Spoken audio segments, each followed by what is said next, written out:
Hi everyone, I hope everybody's doing well. So recently I've noticed in these past few meetup sessions that some students are a little bit confused about citing their sources, whether it be in-text citations or just the works cited page in general. And so I thought I'd make this brief little video just hoping to clarify some confusion that you might have and just provide some resources that I think will be really helpful.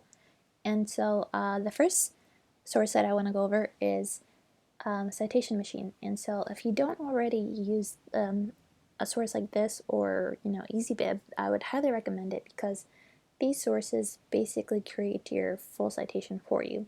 And so the example that I'm going to be using is a website. So I would just paste the link and then all of the information comes up automatically.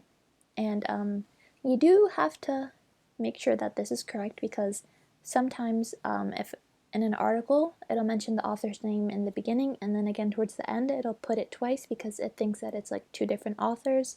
So definitely watch out for that and just delete it and fix as needed, and there it is, all done.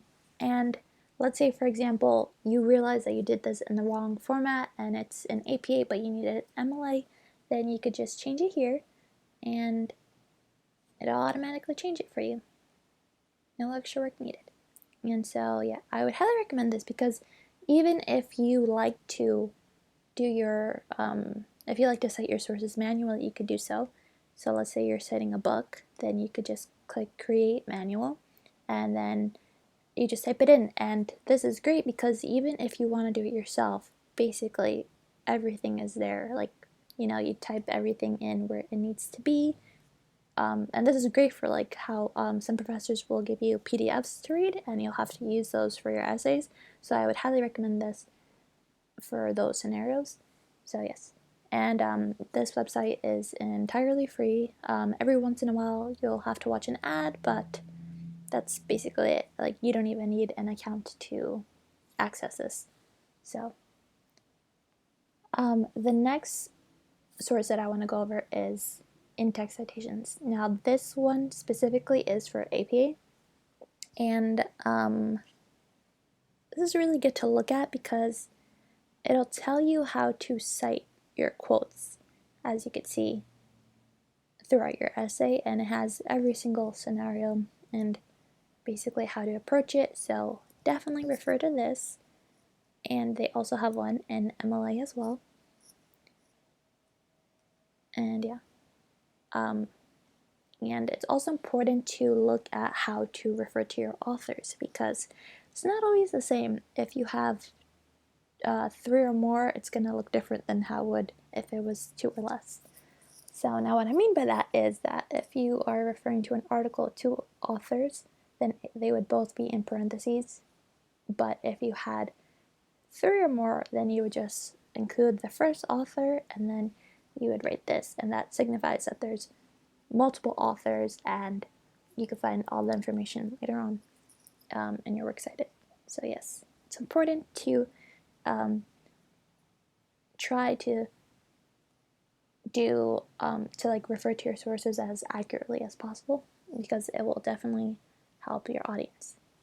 And this can be seen in how you refer to your sources as well, because for example, if you're referring to a book, then it would be in italics, right? And it helps because if you're referring to a specific chapter in a book, you could put the book in italics. You would have to do that, and then you would put the chapter in quotes, and it helps the reader know which is which.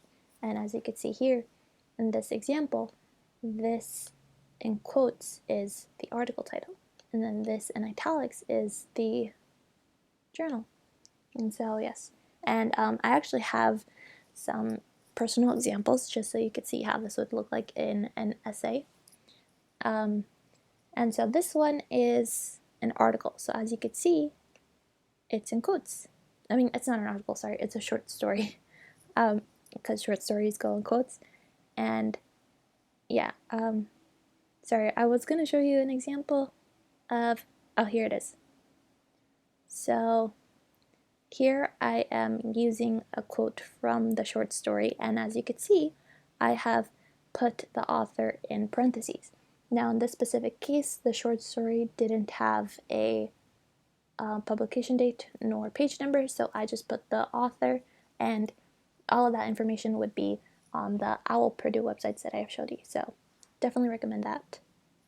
Now this one is, the essay I just showed you is APA, now this one is MLA, and this is interesting, the italics versus, quotes, because plays are italicized, and it is particularly helpful in this situation because this play also happens to be the name of the main character.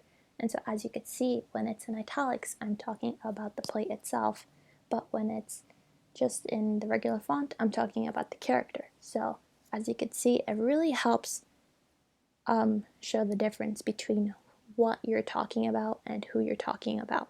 And it just overall makes your essay look much more polished. So yes, definitely refer to these sources. This one is APA, and I found one for MLA as well. And so yes, everything is just separated. And then I have a third website, and it's the same thing as well, but this one has both APA and MLA. I couldn't find the other for this website, so this one has both. And as you can see, these are all of the examples that should be in italics, and then these would be all of them that are in quotes. So yes, I highly recommend using these sources because it'll just overall bring your essay together and it will make a difference. So I hope this clarified any confusion that you might have had, and if you still have any questions, feel free to email me, or you could make us an appointment via Starfish and we could talk quote unquote face to face. And so yes, I hope you guys have a wonderful rest of your day. Thank you.